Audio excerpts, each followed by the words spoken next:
saying. Okay, so based on your experience as a Channel 9 and 10 reporter and now doing some news reading down in Tasmania, or have done, how have you seen the roles of journalists evolve over time, and what tools do journalists now use that they haven't in the past? Can I just say it has been an enormous shift. When I began, which was 83, we had typewriters. But the thing that concerns me about where journalism is going is journalism is a craft which I've always taken very seriously. Yeah. You train for years.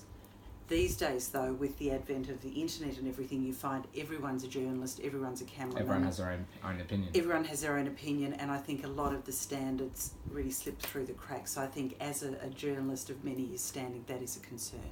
Okay, sure. Because I mean, I know that like on Facebook and things like that and Twitter and especially things like that, anyone can give their opinion, and I sort of feel like that's the direction, especially journalists and popular journalists are sort of heading in that direction. Exactly, because obviously one of the key things, one of the first things you learn as a journalist, I'm not talking about an opinion journalist, is you've got to have a balanced story, you've got to present both sides. So you have these people who come out, they're not properly trained journalists, they don't know how to structure a story, they don't know how to do two sides to a story.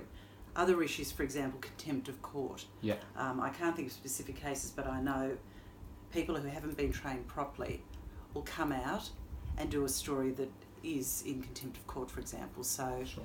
you know, there are just real concerns. I think, you know, the fact that you have people who, basically, you have people who aren't trained properly out there take on the role of a journalist, and things are slipping through the cracks. So there are lots of concerns, and it really is very different. Sure.